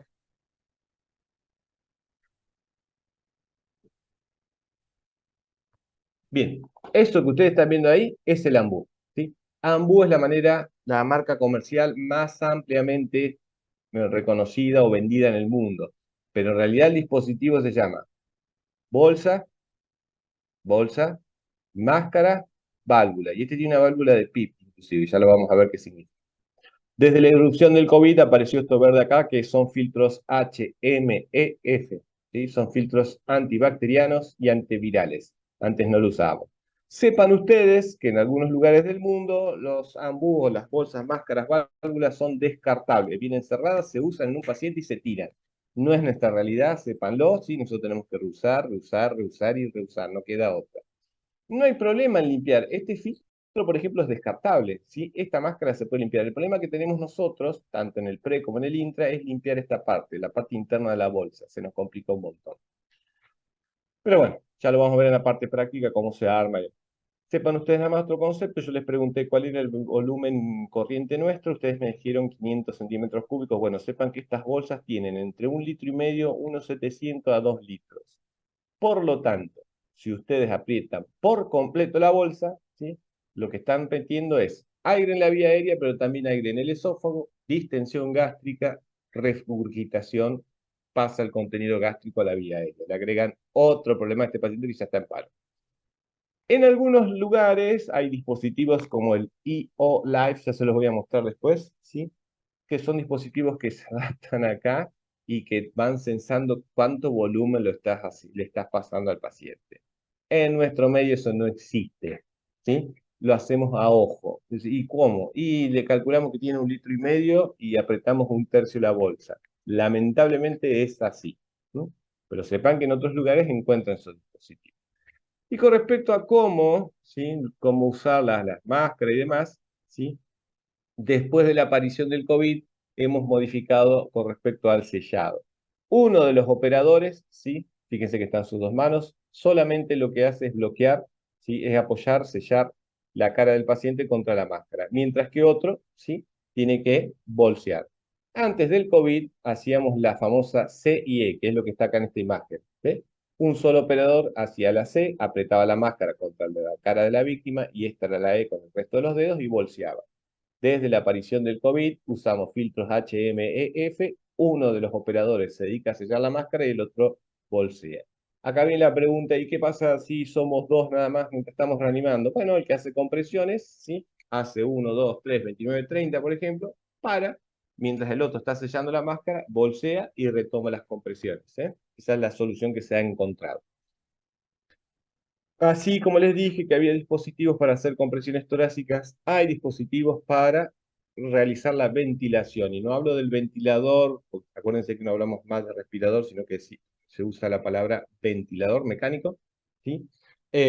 No es el de terapia intensiva en pacientes estables. Este es un ciclador, ¿sí? Es un ventilador que lo que ustedes hacen es regular qué frecuencias respiratorias quieren. Sirve para algunos traslados, por ejemplo, pero no mucho más, ¿sí? No hay diferencia, otra vez, significativa entre hacer una ventilación manual, como es la que está acá, versus usar un dispositivo. Uno de los conceptos es evaluar al paciente, hice el diagnóstico de paro, ¿sí? Y empezamos con las compresiones. Y van a tener que conectar el monitor o desfibrilador o cardiodesfibrilador, ¿sí? Esto que está acá es el DEA. Ustedes no van a usar DEA, ¿sí? El DEA generalmente está diseñado para que lo utilice personal lego, es decir, aquel que no entiende o no está relacionado con las ciencias de la salud. Ustedes, chicos, van a usar estos dos aparatos. Estos son cardiodesfibriladores. Se llaman así porque permiten cardiovertir una arritmia en un paciente con descompensación hemodinámica y permiten desfibrilar, ¿sí? Pacientes con ritmos de FB o TB sin pulso. Esto que ustedes ven acá es el que más van a ver en la mayoría de los lugares. Esto es monofásico y eso apréndanlo. Esto es un cardiodesfibrilador monofásico.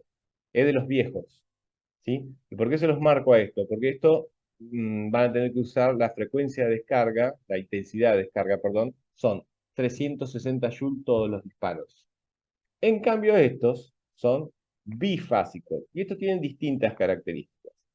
Primero que tienen opción DEA, es decir, que si son unidades o son servicios donde el médico no está ahí, puede ser usado por los enfermeros, porque usan parches, al igual que este acá, solamente que este es mucho más sofisticado. y trabaja con menor intensidad de joules, generalmente en el orden de los 200 joules. ¿Y cuál sería el problema? ¿Sí? 360 joules versus 200 joules.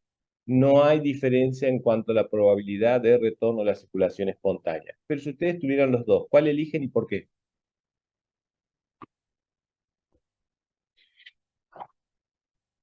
Tienen los dos, 360 joules en un monofásico, 200 joules en un bifásico. ¿Cuál eligen? Si tienen una preferencia y por qué.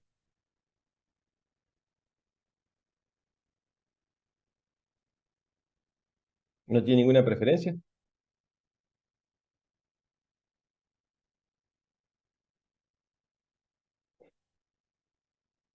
Si bien, si bien es un paciente en paro con un ritmo desfibrilable, fibrilación ventricular, taquicardia ventricular sin pulso, ustedes le quieren hacer una descarga para sacarlo de ese ritmo y convertirlo en un ritmo sinusal. No deja de ser una injuria eléctrica, chicos. Ese es el problema. A un corazón que ya viene a los tumbos, por más de que sea algo terapéutico, vos lo estás injuriando desde afuera. Entonces, si vos tenés los dos, la verdad que si me vas a injuriar con 360 o 200, ¿sí? Sabiendo que mis chances de retorno a la circulación espontánea son lo mismo, y dame 200. ¿Se entiende eso? ¿Sí? Esa es la gran diferencia, si tienen los dos. Estos van camino a desaparecer, los fabricantes ya no se encargan tanto de esto, pero ¿qué es lo que pasa? Son aparatos muy caros, entonces les cambian las baterías, los repuestos y demás, ¿sí? Pero sepan ustedes que en la mayoría de los lugares más actualizados van a encontrar estos cardiodefibriladores bifásicos. Y otro concepto, insisto, es poco probable que ustedes trabajen con DEA. Sí, estos aparatos, los de segunda generación, tienen una opción DEA. Estos, los de primera generación, no. Y así, los cardiodefibriladores, porque hasta tercer año ustedes colocaban un DEA y el DEA les decía, ¿se recomienda una descarga o no se recomienda una descarga? Acá ustedes van a apoyar las paletas, ¿sí? Ustedes van a mirar los monitores, ahí y acá, y ustedes van a tener que definir. Estoy viendo una fibrilación ventricular, tengo que descargar. Estoy viendo una taquicardia ventricular sin pulso, hay que desfibrilar. Estoy viendo una actividad eléctrica sin pulso, estoy viendo una sistolia, no puedo descargar, seguimos con las compresiones y seguimos con la adrenalina, ¿sí? Esto es lo que les decía un poco, 360 joules para los monofásicos, fíjense la corriente, sigue una sola dirección, ¿sí? Y los bifásicos, una de ida, otra de vuelta, y esto es lo que yo les decía, esto tiene opción DEA, y ustedes van a mirar acá en el monitor y sacar conclusiones. Otra particularidad que tienen estos equipos es que cuando vos los encendés empieza a correr el timer, y eso está muy bueno, ¿sí? ¿Por qué? Porque ¿hace cuánto le pusiste adrenalina? Y pasaron 54 segundos, qué sé yo, por decir. Entonces vos ya tenés una noción, no tenés que estar con reloj o celular. Todo esto para llegar al algoritmo, ¿sí? Accesos intravenosos, intraóseos. Si no encontrás intravenoso, ¿sí? Yo les voy a decir algo, familiarícense con el acceso a una yugular externa, no interna, que es un acceso central. No se recomiendan las vías centrales o hacer vías centrales en el contexto de paro cardiorrespiratorio. En el pre, por la incomodidad y por la asepsia, antisepsia, y en el intra es porque podés demorar, ¿sí? La calidad, afectar la calidad de las compresiones. Entonces, si no puedo encontrar un acceso intravenoso, tenés que migrar a uno intraóseo. ¿Cuál es el problema con esto? Hay distintos dispositivos y la mayoría no están disponibles. La aguja, hay un dispositivo intraóseo que es como un pequeño taladro que se usa en la tibia o en el húmero. La aguja de eso, ¿sí? Y estoy hablando pre-devaluación ahora de agosto, estaba en el orden de los 50.000 pesos. Aguja de uso único, que no se puede reesterilizar, o sea, se usa y se tira, no hay manera. En el hospital de niños sí tienen algunos de estos, porque generalmente se usan los chicos, ¿sí? Bien, todo esto ya lo vamos a ver, ¿sí? Minimizarlas con interrupciones, fármacos, ¿sí? Ya casi terminamos algunas cosas nada más. Con respecto a fármacos, ¿sí? Y acá les voy a aclarar una cosa. Cuando yo uso adrenalina, ¿sí? En el contexto de un paro, yo lo que estoy buscando como médico, y ustedes como médicos y médicas, es aumentar las chances de retorno a la circulación espontánea, ¿sí? Y eso tienen que tenerlo claro. Ustedes buscan aumentar las chances de retorno a la circulación espontánea. Eso es el primer concepto. Antes se usaba vasopresina, adrenalina, vasopresina más adrenalina, ¿sí? Bueno, en definitiva los estudios han demostrado que no hay no hay un efecto positivo a favor de la vasopresina en relación a adrenalina sola, ¿sí? Y esta asociación no ofrece ninguna ventaja. En definitiva, se usa adrenalina y ya no vasopresina. La adrenalina, en los ritmos no desfibrilables, actividad eléctrica sin pulso, asistolia, tan pronto como ustedes tengan un acceso endovenoso, administran adrenalina. ¿Sí? ¿Y cada cuánto? Una ampolla. Las ampollas de adrenalina vienen ahí, 1 mililitro, 1 miligramo, ¿sí? Son así, tienen poquita cantidad de líquido y pasan una ampolla cada 3 a 5 minutos. No se diluye en el contexto de paro, y eso tienen que tenerlo claro. En el contexto de paro cardiorrespiratorio, la ampolla de adrenalina, 1 mililitro, 1 miligramo, no se diluye, se pasa en bolo rápido. Por detrás de la adrenalina, se pasan 15, 20, 25 centímetros cúbicos de solución salina en un intento de hacer arrastre de la medicación. Deben recordar que el paciente está en paro, por lo tanto se ha perdido el tono vasomotor, hay éxtasis sanguíneo y podrías correr riesgo de que si administras la droga quede en el lugar. Para evitar eso, se hace arrastre con solución salina. ¿Estamos hasta ahí? En los ritmos desfibrilables no se ponen de acuerdo, ¿sí? Y acá les tengo que aclarar algo. Cuando yo lo estudiaba esto, porque si ustedes se van a cruzar con gente de mi camada, a todo paro, y esto que quede claro que es allá en el tiempo, a todo paro le hacíamos una adrenalina de entrada. Eso era el algoritmo. ¿Por qué? Porque se decía que la adrenalina sensibilizaba al miocardio para descargas o para las compresiones torácicas. Esto allá en el tiempo, le estoy hablando de las guías del 2000, ¿sí? Sepan ustedes que hoy no es así. Adrenalina tan pronto sea posible en ritmos no desfibrilables, y en cuanto a los desfibrilables, FB, TB sin pulso, que yo sé que son fenómenos eléctricos y que se van a beneficiar de una descarga con un cardiodesfibrilador, ¿sí? En eso no está claro cuándo debería entrar la adrenalina. Y si ustedes ven las guías europeas versus las americanas, tienen tiempos distintos. La definición en concreto en los ritmos desfibrilables, ¿sí?, es cuando han fracasado los intentos de desfibrilar al paciente. En algunos lugares van a hablar de ritmos de FB o TB sin pulso refractario. Y el problema está en cuándo se consideran a las FB o a las TB sin pulso refractarias. Ahí está el drama, ¿sí? En algunos lugares se dice que aquella FB, TB sin pulso que no respondió a una descarga se considera refractaria.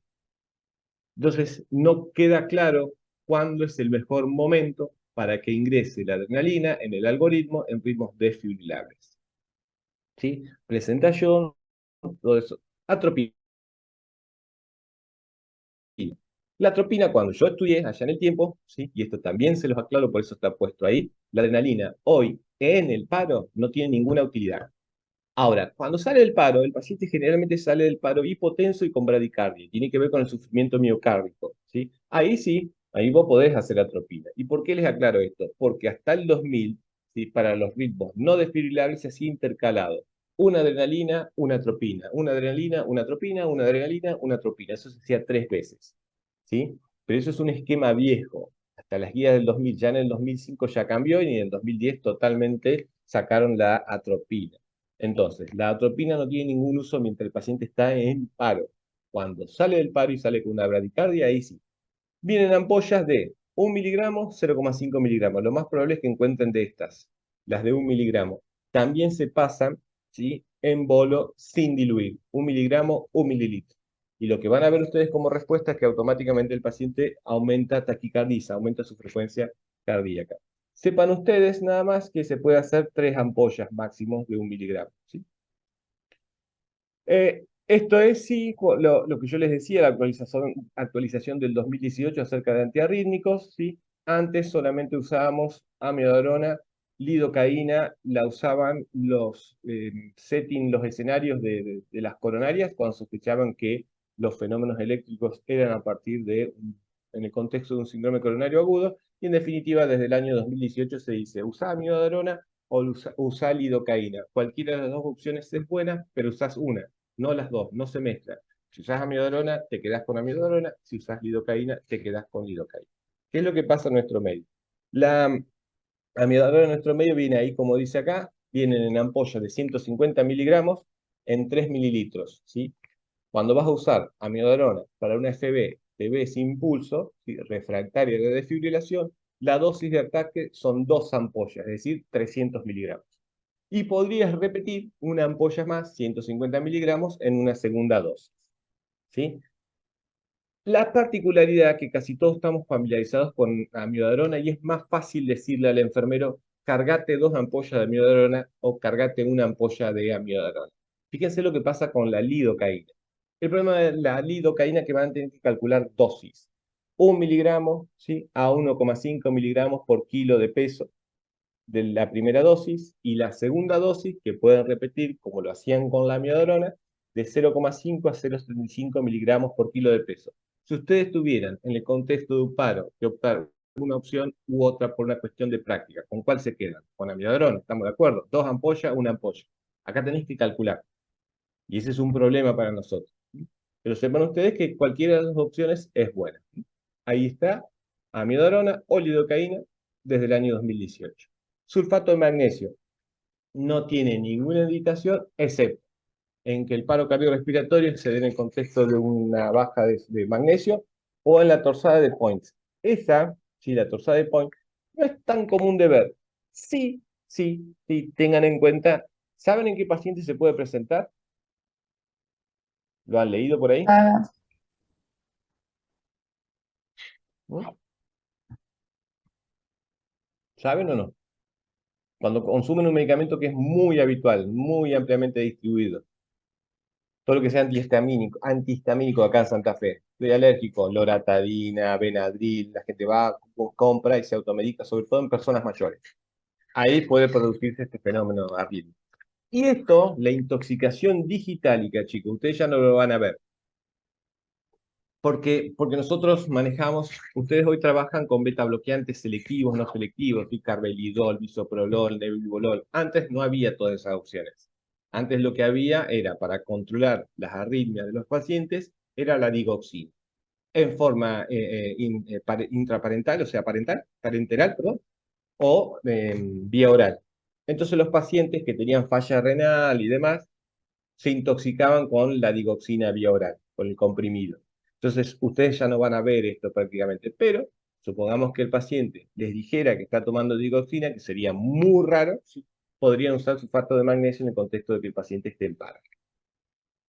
Bicarbonato de sodio, y esto viene con que antes las guías decían que paciente con más de 20 minutos en asistolia era tal la depresión miocárdica que sí o sí, mientras estaba en paro, había que pasarle un sachet de bicarbonato de sodio, un molar.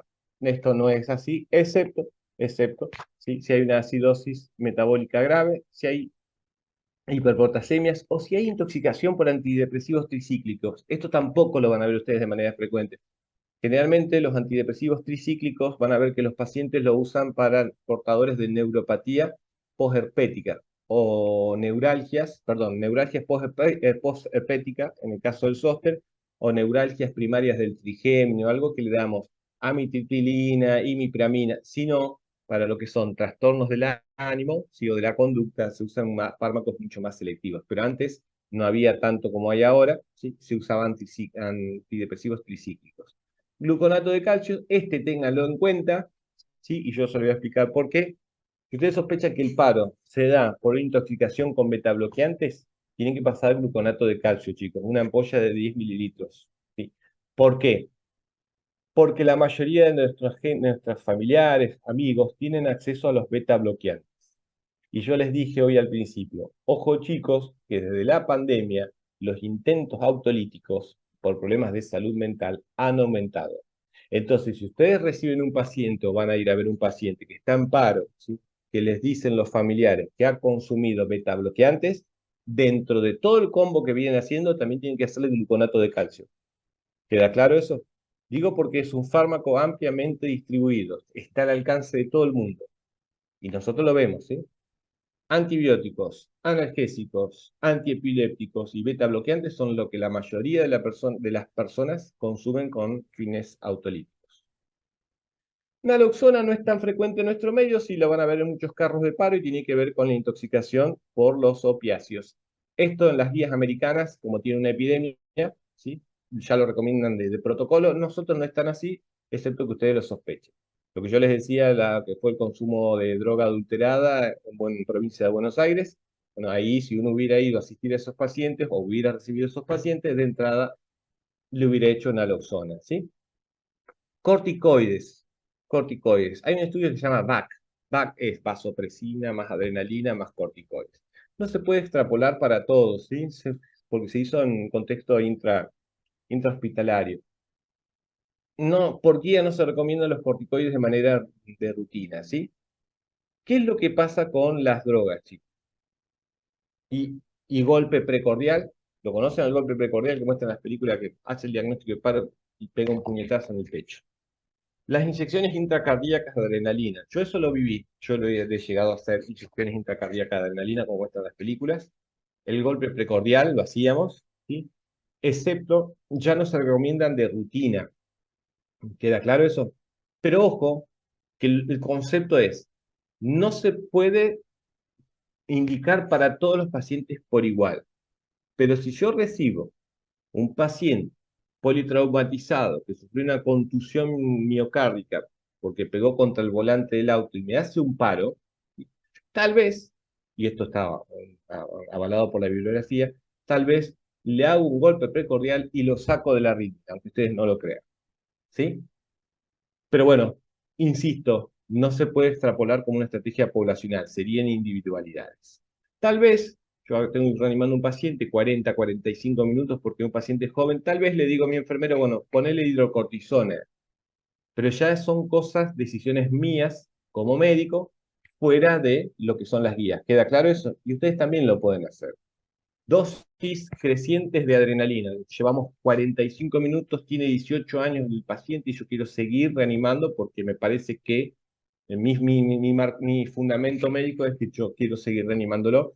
Van a ver ustedes que en algunos lugares que en vez de usar una ampolla, usan 2 ampollas de adrena, después 3, todas de una.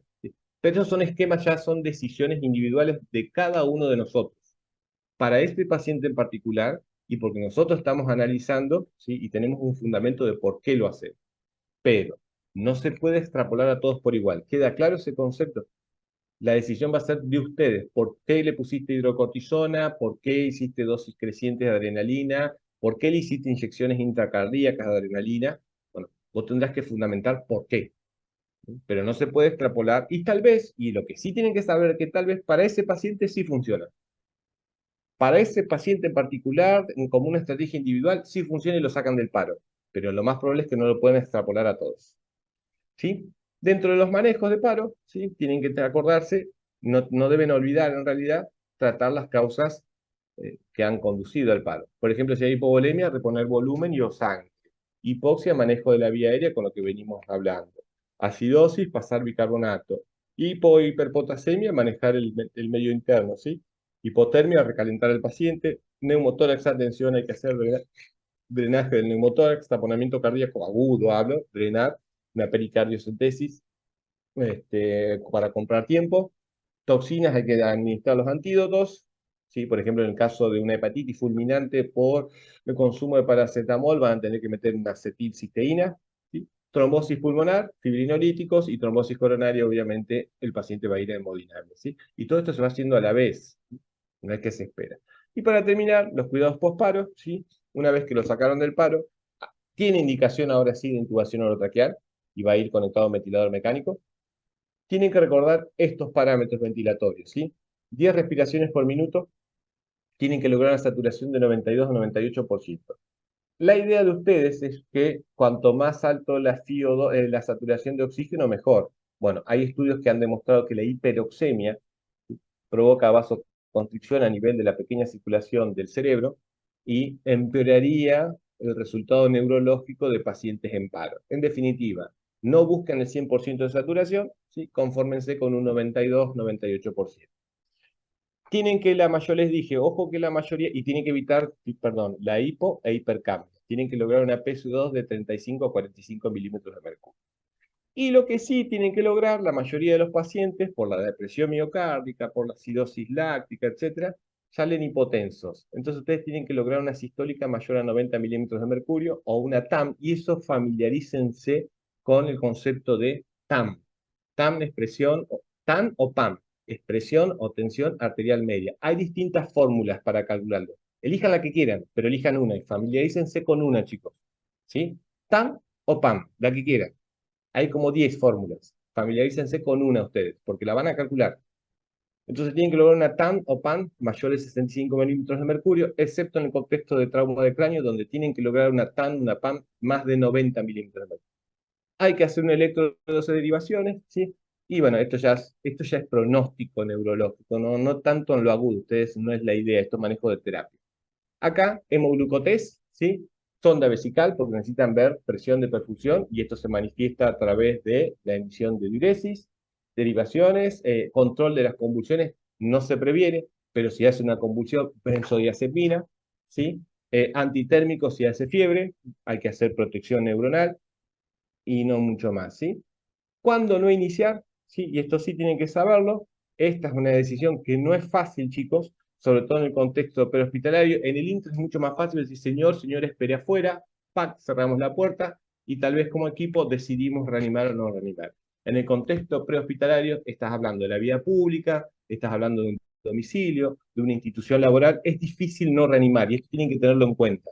A veces vas a reanimar, ¿sí?, cualquiera de ustedes, sabiendo que la posibilidad de éxito es bajísima, ¿sí? Nosotros en la jerga hablamos de está súper muerto, no muerto, está súper muerto. Pero es tanta la presión familiar o del entorno que ustedes van a reanimar. Y esto es en un intento de, ¿sí?, de bajar un poco el nivel de ansiedad. Y ustedes van a reanimar sabiendo que sus chances son escasas, ¿sí? Pero es por la presión y a veces hay que lidiar con esas cosas, ¿eh? Pero bueno, cuando hay, en el contexto prehospitalario, cuando hay riesgo para el equipo que reanima, cuando ni hablar, cuando hay signos de muerte irreversibles, rigor mortis, sobre todo, muchas veces nos llaman y dicen, no, desde ayer está así. Les llevan 12 horas y ustedes van a ir, van a ver que el paciente está súper muerto, lesiones incompatibles con la vida, ¿sí? Y con respecto a los dos últimos puntos, en nuestro país no está legislado lo de no ER. Soy no R, yo uso una medalla, un tatuaje donde dispongo no reanimable, ¿sí? Eso no existe acá, así que no se queden con lo de las películas. O cuando existe una orden de no reanimar, esto tampoco ocurre en nuestro país porque sería hacer el eutanasia. Y eso en nuestro país no está legislado, ¿sí? O sea, ante la duda, reanimen. Esa sería la recomendación. Y cuando finalizar, hay recomendaciones, no queda muy claro. Si sepan esto nada más, ¿sí? Que Y esto es lo último, el último concepto. Cuando yo estudié se decía, paciente en asistolia por 20 minutos, al cual le hicimos de todo, y el de todo incluía manejo avanzado de la vía aérea, estábamos habilitados a suspender los esfuerzos de reanimación. Ese era el axioma anterior.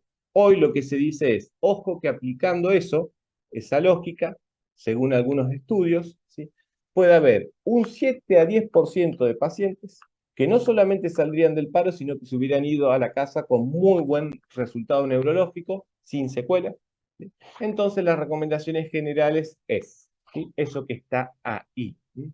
Le voy a correr esto. Que en el contexto intrahospitalario, generalmente unos 40 minutos, y en el pre, ¿sí?, más o menos unos 30 minutos. ¿Queda claro eso? Más o menos. Ahora, chicos, esas son recomendaciones. Después ustedes deciden. A ver, paciente joven, 18 años, que hizo una muerte súbita en el contexto de un Brugada, y lo más probable es que ustedes estén una hora reanimando. ¿Sí? Abuelo de 80 años, postrado en cama, poliinvadido con sondas vesical, sonda de alimentación, escara sacra, y tal vez ustedes deciden, che, no, mirá, 25, 30 minutos. Tomen la decisión que tomen, porque no hay algo así bien estipulado de cuándo reanimar, hasta cuándo y demás. Lo que tienen que hacer como médicos y médicas es defender su conducta, es decir, ¿por qué ustedes han decidido reanimar 30, 40, 60 minutos o 15? ¿Queda claro eso? Tienen que tener claro ese fundamento. Nadie les va a cuestionar, nada, excepto que ustedes salvo que ustedes tengan un fundamento, ¿no? Así que bueno, ¿alguna duda hasta acá? Es mucho, mucho dato, pero lo vamos a repetir, ¿sí? Así que no se preocupen en los, ¿cómo se llama? En las actividades prácticas. ¿Alguna duda? ¿No? ¿Queda claro entonces que ya no es pido ayuda, que la ayuda son ustedes, ya son las y los médicos, yo los voy a